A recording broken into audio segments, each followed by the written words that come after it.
India live TV, सच सबसे आगे। दोस्तों, मैं अब्बास हफीज हूं। बिहार में भाजपा की गठबंधन की सरकार है जेडीयू के साथ, लेकिन अब बिहार में सुनने में आ रहा है कुछ बहुत बड़ा होने वाला है। लोगों का कहना है कि तेजस्वी यादव बहुत जल्दी बिहार के मुख्यमंत्री बन जाएं तो कोई अजूबा नहीं होगा। मुकेश सहनी ने ऑफर तक दे दिया है तेजस्वी यादव को मुख्यमंत्री बनने का। वो मुकेश सहनी जिनकी बैसाखियों के दम पर भाजपा और जेडीयू की सरकार बिहार में चल रही है। ये सब कुछ बिहार की विधानसभा में चल रहा है। बिहार की राजनीति में एक तरह से भूचाल सा आया हुआ है, और ये मैं नहीं कह रहा हूं बल्कि ये देश के बड़े बड़े अखबार कह रहे हैं। मैं आपको इस वीडियो के अंदर दिखाऊंगा कि बिहार की एनडीए की सरकार कैसे बैसाखियों पर अब हिल रही है, और उनकी कुर्सी जो है वो जोर जोर से हिल रही है, जो कभी भी गिर सकती है। कभी भी आप ये खबर सुन सकते हैं कि तेजस्वी यादव बिहार के अगले मुख्यमंत्री के रूप में शपथ लेने को जा रहे हैं। मैं आपको थोड़ा सा इसका पूरा का पूरा जो पटकथा चल रही है वो दिखा देता हूं, समझा देता हूं। असल में जो भाजपा और जेडीयू का गठबंधन है वो बहुमत को छू नहीं पाया था। बहुमत से वो 7 सीट दूर रह गया था, और उन 7 सीट का समर्थन जितन राम मांझी जी की पार्टी के विधायकों ने और मुकेश सहनी की पार्टी वीआईपी जो है उन्होंने दिया था इनको विधायकों के साथ। और ये वो इसमें मंत्री भी हैं, वो मुकेश सहनी जो मंत्री हैं बिहार की सरकार में, उन्होंने तेजस्वी यादव को ऑफर दे दिया है। क्या ऑफर दिया है? दैनिक जागरण ने लिखा है, मुकेश सहनी का एनडीए से यू टर्न। तेजस्वी से बोले 2.5 साल मैं भी रहूंगा सीएम और 2.5 साल आप रहिए, मंजूर है तो बनाइए सरकार। और इसके बाद मुकेश सहनी के बयान से बीजेपी में तो उथल पुथल हो ही गई है, और जेडीयू की और जो बीजेपी की तकरार चल रही है, नीतीश कुमार भी नाराज हो गए हैं बीजेपी से, वो भी मैं आपको इसी वीडियो के अंदर दिखाऊंगा। रुके रहिए। और जितन राम मांझी तो पहले ही भाजपा के खिलाफ बयान दे चुके हैं, जो भाजपा को समर्थन देकर सरकार बचाए हुए हैं। ऐसे हालात में तेजस्वी यादव का मुख्यमंत्री बनना लोगों को सामने दिख रहा है। मुझे लगता है कि सट्टा बाजार भी अब गर्म होने लगा है। लेकिन साथ में मुकेश सहनी ने यह तो कहा ही कहा है कि आप बनाइए सरकार हमारे समर्थन से, हमें भी कुछ वक्त के लिए मुख्यमंत्री बनाइएगा। लालू यादव जी की तारीफों में कसीदे पढ़ दिए हैं। किसने? बिहार की सरकार के मंत्री महोदय ने। और उन्होंने कहा है, ये जागरण ने ही लिखा है, कि आपको बड़ा ऑफर दिया तेजस्वी यादव को, और ये कहा है उन्होंने कि वो हमेशा से लालू प्रसाद यादव को मानते रहें, लालू हमेशा उनके दिल में रहेंगे। अब ऐसे हालात में जी न्यूज़ ने लिखा है, मुकेश सहनी का नया दाव, 2.5 साल के फॉर्मूले से एनडीए में टेंशन। और सिर्फ यही नहीं, असल में बिहार की विधानसभा का मैं गणित बताऊंगा आपको, कैसे इन्हीं के समर्थन से बीजेपी और एनडीए की सरकार ने बहुमत का आंकड़ा छुआ था। अब यही लोग अपनी बैसाखियां हटाने को खड़े हो गए हैं, और सीधे तौर के ऊपर तेजस्वी यादव को मुख्यमंत्री बनाने की चर्चा वहां शुरू हो गई है। अब ये टीवी भारतवर्ष ने लिखा है, जो दूसरी पार्टी जितन राम मांझी जी, उनके 4 विधायक समर्थन में है बीजेपी सरकार के, लेकिन उनका बयान सुन लीजिए। उन्होंने कहा कि बिहार हम सुप्रीमो जितन राम मांझी ने लालू प्रसाद को बताया समाजवादी, कहा सजा मिलने से गरीब गुरबों में हताशा है। लालू यादव जी को जैसे ही सजा हुई, उन्होंने सीधे सीधे लालू यादव जी के समर्थन में बयान देना शुरू कर दिया, और किसको? अपनी ही सरकार को वहां पर घेरने का काम किया। आगे और लिखा, अभी अभी कश्मीर फाइल्स पे जो बीजेपी के विधायकों ने टैक्स फ्री करने की मांग उठाई, तो उन्होंने बीजेपी पर तंज कस दिया। दैनिक जागरण ने लिखा है, बिहार के पूर्व सीएम जितन राम मांझी ने कहा, इन्हें दलितों के आंसू नहीं, कश्मीरी पीड़ितों की पीड़ा दिखती है, दलितों के ऊपर जो अत्याचार हुए वो नहीं दिखता है। ये भाजपा के लिए कहा है। किसने? जिसकी बैसाखी के दम पे बिहार में बीजेपी की सरकार, जेडीयू की सरकार बची हुई है। अब एक तरफ मुकेश सहनी साफ साफ कह चुके हैं कि वो समर्थन देने को तैयार हैं, तेजस्वी यादव बनाए सरकार, और दूसरी तरफ जितन राम मांझी लालू यादव के समर्थन में बयान दे चुके हैं और भाजपा के विरोध में बयान देना है। लेकिन यही सब नहीं है। अभी मैं आपको बिहार विधानसभा के आंकड़े बताऊंगा तो आपके भी होश उड़ जाएंगे कि कैसे बीजेपी का टेंशन जो है बढ़ता जा रहा है, और उनको सरकार बचाना नामुमकिन सा दिखने लगा है। क्योंकि एक चीज तो ये भी है, आंकड़ों का गणित मैं आपको समझाऊंगा, लेकिन उससे पहले बिहार विधानसभा के अंदर कुछ वक्त से, कुछ महीनों से हम देख रहे हैं कि नीतीश कुमार और बीजेपी के मंत्रियों की बन नहीं रही है। अब ऐसे हालात में एक दूसरे को अपमानित किया जाता है, और ऐसे मांग भी उठने लगी है बीजेपी की तरफ से कि हमारी पार्टी का मुख्यमंत्री भी बने। नीतीश कुमार जी की कम सीट है, वो कब तक बने रहेंगे?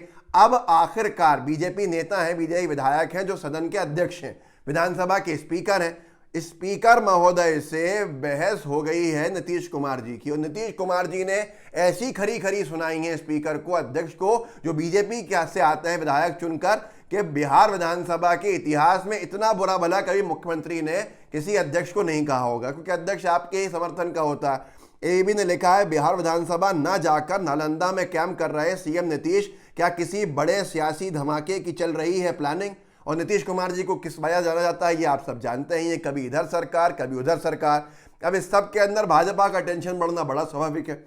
क्विंट हिंदी ने लिखा नीतीश कुमार और स्पीकर के बीच विधानसभा में तकरार, जेडीयू बीजेपी में अभूतपूर्व दरार। जिन सारे कारणों से तेजस्वी यादव की ताजपोशी लोगों को दिख रही है, क्योंकि असली चुनाव तो वही जीते थे, लेकिन इन्होंने साम दाम दंड भेद से सरकार समर्थन की बना डाली और तेजस्वी यादव को रोक दिया। अब ऐसे हालात में बिहार विधानसभा का गणित कैसे उनके फेवर में आ रहा है वो आपको जानना बहुत जरूरी है। मैं आंकड़ों के साथ बताऊंगा आपको।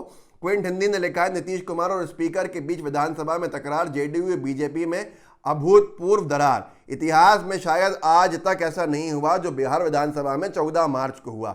नीतीश कुमार ने जिस तरह की भाषा का इस्तेमाल विधानसभा अध्यक्ष विजय सिन्हा के लिए किया और भाव भंगिमा का इस्तेमाल किया, उसकी हर तरफ आलोचना हो रही है। यहां तक कि एनबीटी ने लिखा है तम तमाए बिफरे नीतीश, विधानसभा अध्यक्ष को ही पढ़ाने लगे सदन सजाने का पाठ, आज तो जो ना होना था सो हो गया। अब ऐसे हालात में उन्होंने क्या हुआ, असल में एक थाने को लेकर विवाद छिड़ा और जो थाना आता है विधानसभा अध्यक्ष की कॉन्स्टिट्यूंसी के अंदर, उन्होंने बहुत कुछ लिखा है। ये एक जांच चल रही है, ये नीतीश ने विधानसभा स्पीकर को कहा, नीतीश कुमार ने, जब जांच चल रही है तो उसकी रिपोर्ट कोर्ट में दी जाएगी। क्या सदन को अधिकार है? आपको उसका अधिकार नहीं है। जवाब देने के बाद भी वही सवाल उठाया जा रहा है, यानी आप संविधान का खुला उल्लंघन कर रहे हैं। इस तरह सदन नहीं चलेगा। आप कौन हैं जो कह रहे हैं कि इसको दूसरे दिन देंगे?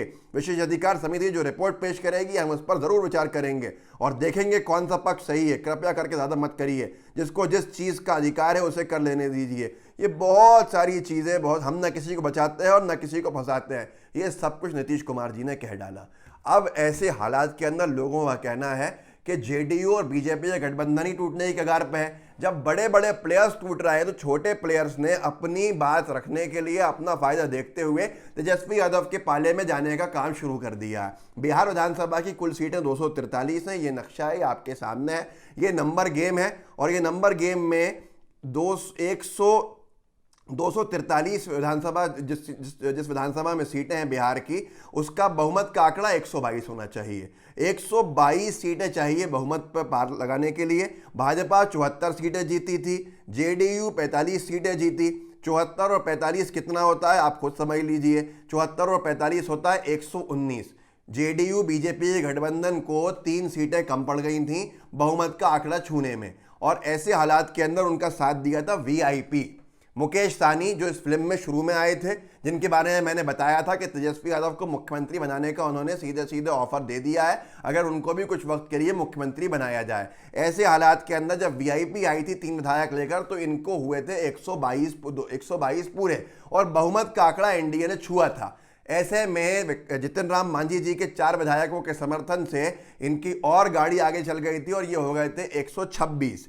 एक विधायक निर्दलीय 127 के सीटों विधायकों के साथ सरकार सत्ता के अंदर है। भाजपा, जेडीयू, हम, वीआईपी और एक निर्दलीय, ये सरकार का आंकड़ा है। अब ऐसे में अगर वीआईपी अलग होता है तो बचती हैं सीटें कितनी? 127 में से 3 जाती हैं और सीटें बचती हैं इनके पास 124। मैंने आपको जितिन राम मांझी जी का रवैया साफ दिखा दिया, वो भी बीजेपी पे बार बार हमलावर हैं। तो 4 और 3 ये 7 सीटें जाने के बाद ये बहुमत से भाजपा बाहर हो जाती है। बहुमत से जब बाहर होती है तो ये कहाँ जाएंगे? समर्थन देने को तैयार है तेजस्वी यादव को।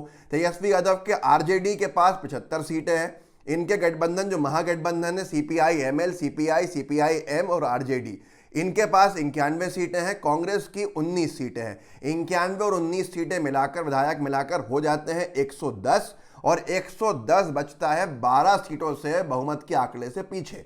ऐसे में वीआईपी और हम दोनों के विधायक जो 7 बीजेपी गठबंधन से टूट के आते हैं, उनको मिला के हो जाता है आंकड़ा 117। अब बचते हैं 5 और 5 के बारे में जो मेरी जानकारी है वो एमआईएम के विधायक हैं, जो निरंतर तेजस्वी यादव से टच में है। कितना सच कितना झूठ ये आने वाले समय पता चल जाएगा। और यहां तक जानकारी है कि असद ओवैसी साहब शायद बिना किसी शर्त के समर्थन देने को तैयार रहेंगे भाजपा को सत्ता से बाहर रखने के लिए। तो ऐसे में RJD, CPI ML, CPI M, Congress और एमआईएम के समर्थन से तेजस्वी यादव के मुख्यमंत्री बनने का जो पूरा का पूरा कार्यक्रम है वो साफ सिद्ध होता हुआ दिख रहा है। और बीजेपी सत्ता से बाहर होती हुई दिख रही है। अच्छा, बीजेपी के पास जेडीयू वैसे भी अब नहीं बचता दिख रहा है। जिस हालात पे जा चुकी है लड़ाई, इससे पहले 6-7 महीने से चल रही है, जेडीयू और बीजेपी का भविष्य भी अंधकार में है। ऐसे में भाजपा अब एक और राज्य खोने जा रही है और तेजस्वी यादव जो बिहार में एक यूथ आइकन के तौर पर उठ के आए थे, लालू यादव जी के जो सिंपैथी बढ़ी है लोगों के अंदर और ज़्यादा बढ़ गई, ऐसे हालात के अंदर उनका मुख्यमंत्री बनने का रास्ता अब साफ दिख रहा है। नहीं तो मुकेश सहनी क्यों कहते हैं कि आप अगर तैयार हैं तो हम आपके साथ हैं, आप सरकार बनाइए। मतलब साफ तौर पर बीजेपी से अब उसके गठबंधन के साथी बिफर रहे हैं, बिखर रहे हैं। और ये होता हर जगह है, क्योंकि बीजेपी चाहती है पहले इस्तेमाल करे रीजनल प्लेयर्स को और फिर अपनी सत्ता को लेकर आए और सबको एक तरफ कर दे। जब जैसे जैसे चुनाव नज़दीक आएंगे आप ऐसे ऐसे हालात देखेंगे। लेकिन जिस तरह के हालात चल रहे हैं, कभी भी किसी भी वक्त बिहार के लोगों का कहना है, जो लोग वहाँ राजनीति पर नजर रखते हैं, कि तेजस्वी यादव कभी भी मुख्यमंत्री बिहार के बन जाएंगे और भाजपा और जेडीयू विपक्ष में जाके बैठ जाएगी। आने वाले समय में क्या होगा ये तो हम सब देखेंगे। क्या हालात होने वाले हैं, लोकतंत्र किस तरफ जाने वाला है, बीजेपी क्या करने वाली है, इसका अंदाज़ा हमको होली के बाद लग जाएगा। खैर, आप सबको होली की शुभकामनाएं। इस वीडियो को आगे बढ़ाइएगा, लोगों को जागरूक कीजिएगा, व्हाट्सएप ग्रुप्स होंगे उनमें शेयर कीजिएगा इसके लिंक को, साथ में लाइव टीवी को सब्सक्राइब कीजिए और बेल आइकन दबाइए। जय हिंद, जय भारत। द लाइव टीवी, सच सबसे आगे।